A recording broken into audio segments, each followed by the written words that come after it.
അപ്പോൾ ഈ lady food ബ്ലോഗറോട് പറയാനുള്ളത് ഞാൻ തറപ്പണിയാണ് ചെയ്യുന്നതെങ്കിൽ നമുക്ക് അന്തസ്സുള്ള പണിയാണ്. നിങ്ങൾ ഉദ്ദേശിക്കുന്ന തറപ്പണി അതെനിക്ക് മനസ്സിലായി.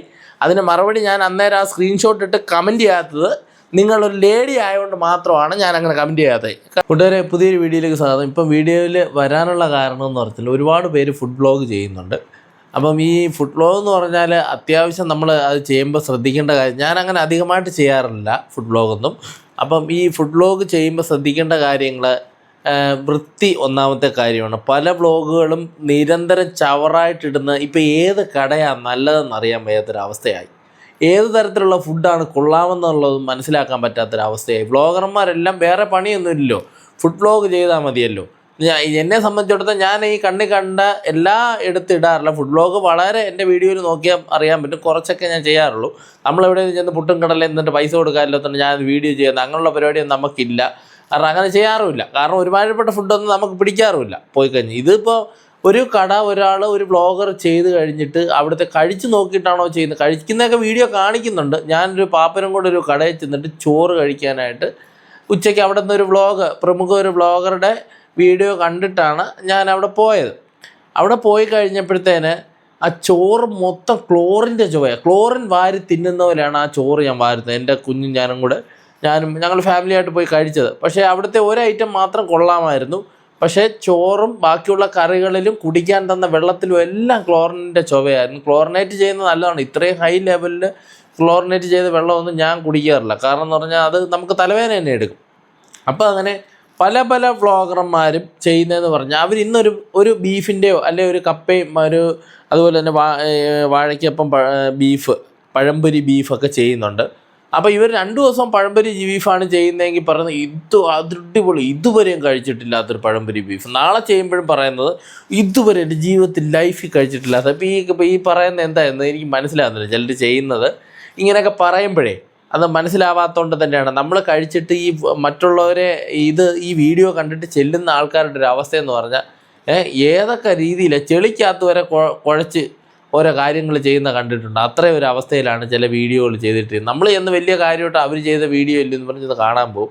വളരെ മോശം. പ്രമുഖ ഒരു ലേഡി ഫുഡ് ബ്ലോഗർ ചെയ്യുന്ന അതിനെ അത്യാവശ്യം ഞാൻ കാണുകയൊക്കെ ചെയ്യുന്നതാണ്. അവർ ഇട്ട 3 കടകളുടെയും അവസ്ഥ എന്ന് പറഞ്ഞാൽ വളരെ ശോകമായിരുന്നു. പ്രത്യേകിച്ച് നമ്മുടെ ഈ ബാലരാമപുരത്ത് ചിക്കൻ പെരട്ടിൻ്റെയും കേന്ദ്രം തന്നെയാണ്. ഇവിടെയാണ് അതിൻ്റെ ഉത്ഭവം എന്ന് പറയുന്നത് സത്യം പറഞ്ഞു കഴിഞ്ഞാൽ. അപ്പം മറ്റുള്ളവർ അവിടെ എവിടെയും പോയൊക്കെ നമ്മൾ ചെന്ന് കഴിക്കാൻ ചെല്ലുമ്പോഴത്തേനും ചിക്കൻ പെരട്ട് ഏതാ തോരൻ ഏതെന്ന് പറയാൻ പറ്റാത്ത അവസ്ഥയിലാണ് ഓരോരുത്തർ ഉണ്ടാക്കി വെച്ചത്. അവർക്കറിയില്ല. അവരെങ്ങനെയും ഒരു കട തുടങ്ങി എന്തെങ്കിലുമൊക്കെ കാട്ടിക്കൂട്ടി വെക്കുന്നു. അപ്പം വ്ളോഗർമാർ പ്രത്യേകിച്ച് ശ്രദ്ധിക്കേണ്ട കാര്യമാണ്. അലറി വിളിച്ചു ആടിപൊളി റൈറ്റോ എന്നൊക്കെ പറഞ്ഞുകൊണ്ട് അങ്ങോട്ട് ചെയ്യും. ചെന്ന് നോക്കിക്കഴിഞ്ഞാൽ കൈ വെച്ച് വാങ്ങിച്ച സാധനം കഴിക്കാതെ വരാൻ പറ്റത്തില്ല. ആ ഒരു അവസ്ഥയിലാണ്. പിന്നെ ഫുഡ് ബ്ലോഗ് ചെയ്യുന്ന അത്യാവശ്യം നല്ല വ്ളോഗേഴ്സും ഉണ്ട്. അവർ അത്യാവശ്യം മീഡിയം ക്വാളിറ്റി എന്ന് പറഞ്ഞാൽ ചിലർ പറയും ജീവിക്കാൻ വേണ്ടി ചെയ്യുന്നത് തന്നെയാണ്. വൃത്തിയോടെ ചെയ്യണം. ജീവിക്കാൻ വേണ്ടി ചെയ്യുന്നതാണെങ്കിൽ അത് വൃത്തിയോടെ ചെയ്യുക. വൃത്തിയില്ലാത്ത കടകളിൽ ഈച്ചയും കയറിയിരിക്കുന്ന കടകളിൽ വരെ ചെയ്തിട്ടുണ്ട്. അതുകൊണ്ടാണ് ഞാൻ പറഞ്ഞത്. അല്ല ഈ ബ്ലോഗർമാരെയും കടക്കാരെയും കുറ്റം പറയുന്നില്ല. ചില ഏരിയയിൽ ചെന്ന് കഴിഞ്ഞാൽ എൻ്റെ ദൈവമേ വൃത്തികേടെന്ന് പറഞ്ഞാൽ ഇതിൻ്റെ ഈ കടയിൽ നിന്നുള്ള വേസ്റ്റ് എല്ലാം കൂടെ അവിടെ കൂട്ടിയിട്ടിരിക്കുന്നു. കുറേ വാഴയ്ക്കപ്പത്തിനുള്ള പഴംപൊരി ഈ തൊലിയെല്ലാം കൂടെ കൂട്ടി അവിടെ കിടന്ന് നാറുന്നു. അതിൻ്റെ ഇടയിൽ ഈ ഫ്രണ്ടേജ് മാത്രം കാണിച്ച് നമ്മളകത്ത് കയറി ചെന്നപ്പം ഛർദ്ദിച്ച് പോകും. ആ ഒരു അവസ്ഥയിലാണ് കിടക്കുന്നത്. ഇതൊക്കെ ചെന്ന് വ്ളോഗ് ചെയ്തിട്ട് അടിപൊളി സൂപ്പർ ഐറ്റം ഇനിയൊക്കെ അവരതായിരിക്കും കഴിയും. പക്ഷേ എന്നെ കൊണ്ട് പറ്റത്തില്ല കഴിക്കാൻ. നമ്മളൊരു എന്താണ് കഴിക്കുന്നതെങ്കിൽ അത് വൃത്തിയോടുകൂടി കഴിക്കാമെന്ന് മാത്രമേ ഉള്ളൂ. പിന്നെ ഈ വ്ളോഗും ഒക്കെ ആയിട്ട് നമ്മൾ കുഞ്ഞുങ്ങളെ കൊണ്ടൊക്കെ പോയി ചെന്ന് വല്ലതും മാറ്റി ഫുഡ് പോയിസൺ ആയിക്കഴിഞ്ഞാൽ ആരും സമാധാനം പറയത്തില്ല.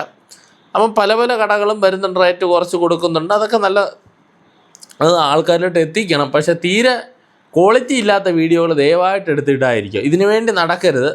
ഭക്ഷണം നമുക്ക് വീട്ടിലായാലും ഉണ്ടാക്കി കഴിക്കാം. ഭക്ഷണം കഴിക്കാൻ വേണ്ടി ഒരിക്കലും വീഡിയോ ചെയ്യാൻ പോരും. നമുക്ക് ഇഷ്ടപ്പെട്ടാൽ മാത്രം ചെയ്യുക. വീഡിയോ ഇല്ലെന്ന് പറഞ്ഞിട്ട് ഏതെങ്കിലും ഒരു കട എടുത്തിടുന്നത് ശരിയല്ല. ഞാൻ ജെന്യുവലായിട്ടുള്ള കാര്യമേ ചെയ്യാറുള്ളൂ. ഞാൻ എന്ത് കാര്യത്തിന് ഇറങ്ങിയിട്ടുണ്ടെങ്കിലും അത് ബോധ്യപ്പെട്ടിട്ട് മാത്രമേ ഞാൻ ചെയ്യാറുള്ളൂ. ഞാൻ അതിൻ്റെ പരിഹാരവും ചെയ്ത് കൊടുക്കുന്നുണ്ട്. അതിനുപോലെ ആരനാട് ഭാഗത്തൊക്കെ ഒരുപാട് വീഡിയോ ചെയ്യുന്നൊരു ഫുഡ് ബ്ലോഗറുണ്ട്. അപ്പം ഞാൻ ചെയ്യുന്ന ജോലി സാറിൻ്റെ കൂലിപ്പണിയാണ്. അതാണ് ചെയ്യുന്നത്. മറ്റേ മെഷീൻ വെച്ച് ഗ്രാസ് കട്ടിങ് ആണ്, പുല്ലുവെട്ടെന്ന് പറയും. അപ്പം അങ്ങനെയുള്ള ജോലികളാണ് ചെയ്യുന്നത്. അപ്പം ഞാൻ ആ പുള്ളിക്കാരുടെ വീഡിയോ എന്നും കാണുന്നതാണ്. അപ്പോൾ സിറ്റിയിലുള്ള പല കടകളും പുള്ളിക്കാരി അത്യാവശ്യം നല്ല വ്ളോഗൊക്കെ ചെയ്യുന്നു. ഫുഡിൻ്റെ മാത്രം, വേറൊന്നും കണ്ടിട്ടില്ല. അപ്പോൾ അങ്ങനെ ചെയ്യുന്നത്. അപ്പം ഞാൻ പറഞ്ഞു, അപ്പോൾ നമ്മൾ വളരെ റെസ്പെക്റ്റോട് കൂടിയാണ് ഞാൻ അവരുടെ വീഡിയോ കാണുകയും ലൈക്ക് ചെയ്യുകയൊക്കെ ചെയ്യുന്നത്. അപ്പം ഞാൻ പറഞ്ഞു, ചേച്ചി അപ്പോൾ 10 ദിവസം മഴയാണ്, എനിക്ക് ജോലിയൊന്നുമില്ല. അപ്പോൾ ആ ഒരു മൈൻഡിലിരിക്കുക വീഡിയോ കണ്ടുകൊണ്ടിരിക്കുമ്പോൾ ഇപ്പം നല്ല എന്തോ കുറച്ച് ഫുഡിൻ്റെയൊക്കെ വീഡിയോ ഇട്ടു. അപ്പം ഞാൻ കമൻറ്റ് ചെയ്തു, ചേച്ചി ഒന്നാമതേ നല്ല മഴയാണ്, പെട്ടിരിക്കുകയാണെന്നുള്ള അവസ്ഥയിൽ ഞാൻ മെസ്സേജ് ഇട്ടു. കാരണം ഈ വീഡിയോ കണ്ടിട്ട് ഞാനെന്നും കാണുന്ന വ്യക്തിയാണ്. അപ്പോൾ ഈ ഫുഡിൻ്റെ വീഡിയോ നമ്മൾ കാണുമ്പോൾ ചിലപ്പോൾ കഴിക്കാൻ തോന്നും. അപ്പോൾ അങ്ങനെ ഒരു അവസ്ഥ വെച്ചിട്ട് തമാശയ്ക്ക് കമൻറ്റ് ഇട്ട്. അപ്പോൾ ഉടനെ അവർ പറഞ്ഞ ഡയലോഗ്, നിനക്ക് തറപ്പണിയാണല്ലോ എന്ന്. എനിക്ക് തറപ്പണി തന്നെയാണ്. തറപ്പണി ചെയ്താണ് നമ്മൾ. തറപ്പണി എന്ന് പറയുന്നത് അവർ ഉദ്ദേശിച്ചതിൻ്റെ ഈ പുല്ലുവെട്ടല്ലേ, തറയിലുള്ള പണിയല്ലേ, അതുകൊണ്ടാണ് അവരത് ഉദ്ദേശിച്ചത്. പക്ഷേ അങ്ങനെയല്ല. ഞാൻ ഒരിടത്തും കയറി ഇറങ്ങി ഇങ്ങനെ കടച്ചാണ്ടി എല്ലാം മാറി തിന്നിട്ട് ഒരു കടയിൽ ചെന്നിട്ട് 24 മണിക്കൂർ അങ്ങനെ ചെയ്യുന്നതല്ല. ഞാൻ അത്യാവശ്യം എന്നെക്കൊണ്ട് പറ്റുന്ന സേവനം, അത് വീഡിയോ ചെയ്തായാലും പല ഏരിയയിലും എൻ്റെ ഏരിയയിലുള്ള പ്രശ്നങ്ങളായാലും എടുത്തു കാട്ടി അതിന് പരിഹാരം കാണാനുള്ള കഴിവ് എനിക്കുണ്ട്. അതുകൊണ്ടാണ് എൻ്റെ വീഡിയോ കണ്ടാൽ മനസ്സിലാക്കും. അപ്പോൾ എൻ്റെ ജോലിയുടെ വീഡിയോയും കൂടെ ഞാൻ ഇടയ്ക്ക് ഇടും. അപ്പോൾ എനിക്ക് എൻ്റെ എൻ്റെ ഭാര്യയ്ക്കോ അല്ലെ എന്നെ സംബന്ധിക്കുന്ന ആൾക്കാർക്കോ എന്നെ ജോലിക്ക് വിളിക്കുന്ന ആൾക്കാർക്കൊന്നും ഞാൻ ചെയ്യുന്ന ജോലി ഒരു കുറച്ചിലായിട്ട് ഇന്ന് വരെ അവർ തോന്നിയിട്ടില്ല. അവർ ഒരു ദിവസം ജിനു ഇന്നെങ്കിലും വരുമോ ഞങ്ങളുടെ ആ പ്രോപ്പർട്ടി ഒന്ന് ക്ലിയർ ചെയ്യാൻ. അപ്പം എനിക്ക് ജോലിയുടെ തിരക്ക് കൊണ്ടാണ്. എന്നെ ആൾക്കാർക്ക് ഈ ജോലി ഉൾക്കൊള്ളാൻ കഴിയില്ലെങ്കിൽ ഒരു ദിവസവും എല്ലാ ദിവസവും ഞാൻ വീട്ടിൽ ഇരുന്നേനെ. കാരണം ഒരു ദിവസം പോലും ചെന്നില്ല എന്ന് പറഞ്ഞ പരാതി മാത്രമേ എനിക്കുള്ളൂ. അപ്പോൾ ഈ ലേഡി ഫുഡ് ബ്ലോഗറോട് പറയാനുള്ളത്, ഞാൻ തറപ്പണിയാണ് ചെയ്യുന്നതെങ്കിൽ നമുക്ക് അന്തസ്സുള്ള പണിയാണ്. നിങ്ങൾ ഉദ്ദേശിക്കുന്ന തറപ്പണി എനിക്ക് മനസ്സിലായി. അതിന് മറുപടി ഞാൻ അന്നേരം ആ സ്ക്രീൻഷോട്ട് ഇട്ട് കമൻറ്റ് ചെയ്യാത്തത് നിങ്ങളൊരു ലേഡി ആയതുകൊണ്ട് മാത്രമാണ് ഞാൻ അങ്ങനെ കമൻറ്റ് ചെയ്യാത്തത്. കാരണം അത് നിങ്ങൾ എന്തായാലും എൻ്റെ വീഡിയോ കാണുമായിരിക്കും എപ്പോഴെങ്കിലും.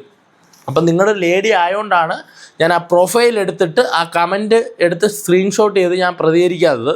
അത് നിങ്ങൾക്ക് എന്നെ പൂർണ്ണമായിട്ട് മനസ്സിലാവാത്തതുകൊണ്ടാണ്. അത് നിങ്ങൾ ഈ വീഡിയോ കാണുമ്പോൾ നിങ്ങൾക്ക് മനസ്സിലാവും. ഞാൻ എല്ലാവരുടെ അടുത്തും ചെന്നിട്ട് വല്ല കടയുടെ പുറകിൽ നിന്ന് 2 ദോശയും വാങ്ങിച്ച് നിന്നിട്ട് പോകുന്ന ടീമല്ല. ഞാൻ ജോലി ചെയ്ത് അന്തസ്സായിട്ട് തന്നെ കുടുംബം പുലർത്തുന്ന ആളാണ്. എവിടെയെങ്കിലും കടയുടെ പിന്നാമ്പുറത്ത് ചെന്ന് വീഡിയോ ചെയ്യുന്ന ആളല്ല. ഞാൻ ചെയ്യുന്ന വീഡിയോകൾ നിങ്ങൾ ജെനുവനാണോ നോക്കി കണ്ടിട്ട് വേണം ചെയ്യാനായിട്ട്. അപ്പോൾ ആളെ മനസ്സിലാകാതെ ചെയ്തതാണെന്ന് മനസ്സിലായി. അപ്പോൾ അതുകൊണ്ട് ഞാൻ വിട്ടിരിക്കുന്നു. ഇനി മേലാൽ നമ്മളിനി നിങ്ങളുടെ ഇതിൽ കമൻറ്റ് ചെയ്യാനൊന്നും ഞാൻ വരുന്നില്ല. ഇനിയിപ്പോൾ മനസ്സിലായി. അപ്പോൾ നിങ്ങളുടെ ആ ഗുണം ഞാൻ കണ്ടു ആരായാലും. അതുകൊണ്ട് ഞാനതൊന്നും എടുത്ത് കാണിക്കുന്നില്ല. നിങ്ങളെ അത് ബാധിക്കും. ഞാൻ ഇട്ട് കഴിഞ്ഞാൽ 100% നിങ്ങളെ ബാധിക്കും. അതുകൊണ്ടാണ് ഞാൻ ചെയ്യാത്തത്. ഇത് ചൈന മുന്തിരി അല്ലേ? ഇതിൻ്റെ പേരെന്താണ് കറക്റ്റ്? എന്തായാലും ഭയങ്കര ഭംഗി കേട്ടോ. കാറിലൊക്കെ നമ്മൾ തൂക്കുന്നവരിരിക്കുന്നു. ഭയങ്കര അടിപൊളി രസമുണ്ട് സാധനം. ഇത് എവിടെയാണ് ഇത് കൃഷിയുള്ളത്? ഇതിന്റെ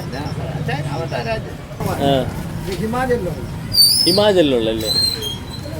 എന്തായാലും വാങ്ങിയിട്ടുണ്ട്. നോക്കാം എന്ത് ഫ്രൂട്ടാണെന്ന് അറിയില്ല. ഞാൻ ഇത് ആദ്യമായിട്ടാണ് വാങ്ങിയത്. എന്തായാലും ഒന്ന് നോക്കാം, ഇതിന്റെ ടേസ്റ്റ് എങ്ങനെയാണെന്ന് നമുക്കൊന്ന് നോക്കാം. ഒരെണ്ണേ വാങ്ങിയുള്ളൂ. എങ്ങനെയാണെന്ന് അറിയണ്ടേ? എന്തായാലും കട്ട് ചെയ്ത് നോക്കട്ടെ. ഹിമാചൽ പ്രദേശിൽ നിന്നാണ് പറഞ്ഞത്. സംഭവം എന്താ, ഓറഞ്ച് പോലെയൊക്കെ ഇരിക്കുന്നു. സ്മെല്ല് അങ്ങനെ പ്രത്യേകിച്ച് സ്മെല്ലൊന്നുമില്ല കേട്ടാ.